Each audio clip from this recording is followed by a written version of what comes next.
आपके संघर्ष को उचित मंच पर ले जाने का निर्णय, जिसको यहां के विधायक ने, यहां के हमारे जनप्रतिनिधियों ने आगे बढ़ाया, मेरे पास आया, मोदी जी ने कानून पास किया और इन विभाजनकारी लोगों के चेहरे को तो देखो। जिस सिटीजनशिप अमेंडमेंट एक्ट के अंतर्गत आपको हमें अधिकार प्रदान कर रहे हैं, इसका विरोध कांग्रेस ने भी किया था और समाजवादी पार्टी ने भी किया था। ये लोग नहीं चाहते थे कि हिंदुओं को, सिखों को, बौद्धों को, जैनियों को अधिकार मिले, क्योंकि ये तो तुष्टीकरण के पोषक है। जब हम लौह पुरुष सरदार वल्लभ भाई पटेल की जयंती मनाते हैं, तब समाजवादी पार्टी देश के तोड़क जिन्ना के प्रति उसका महिमा मंडन करते हैं। जब हम एकजुट होने का आह्वान करते हैं, तब ये जातीय विभाजन में समाज के सामाजिक ताने बाने को छिन्न भिन्न करने का पाप करते हैं।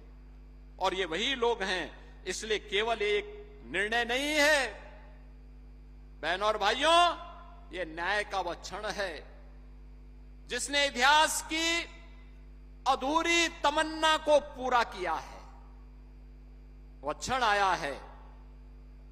आने वाला समय जब कभी पूछेगा कभी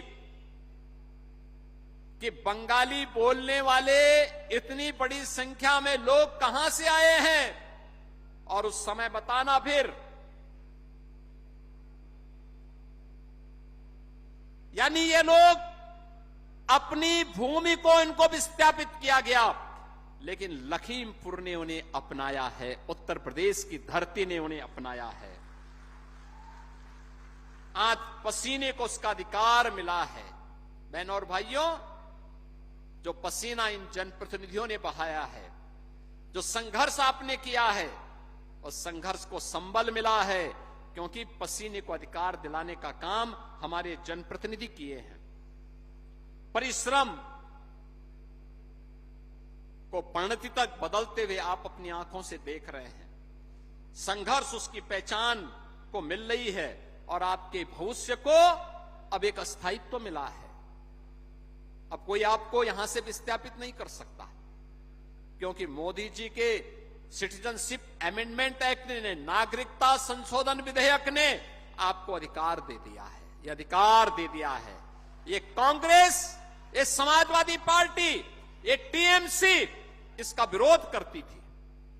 ये कहती थी ये कानून नहीं बनना चाहिए। हमने तो उस समय मोदी जी ने कहा, याद करिए 2019-20 में कितना लंबा संघर्ष चल रहा था। दिल्ली में महीनों सिटीजनशिप अमेंडमेंट एक्ट को लेकर के धरना प्रदर्शन कर रहे थे। इसके विरोध में सड़कें जाम थी। शाहीन बाग में महीनों तक कांग्रेस, सपा, टीएमसी और उनके लोग धरना प्रदर्शन करके इस कानून में बाधा पैदा कर रहे थे। लेकिन मोदी जी हैं कि हटने वाले नहीं पीछे। वे हटे नहीं, डिगे नहीं। उन्होंने कहा यह अधिकार हिंदुओं को, बौद्धों को, सिखों को, जैनियों को प्राप्त होना ही चाहिए। और आज उसी की बदौलत हम लोगों ने निर्णय लिया और आज ये अधिकार पत्र हम आप सबको यहां प्रदान कर रहे हैं। अब आप बहनों और भाइयों अपनी जमीन के वास्तविक मालिक बन गए हैं। अब आपको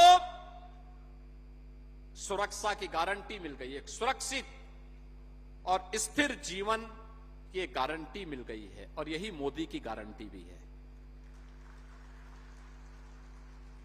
आपके बच्चों के भविष्य को एक सुदृढ़ नींव मिल गई है।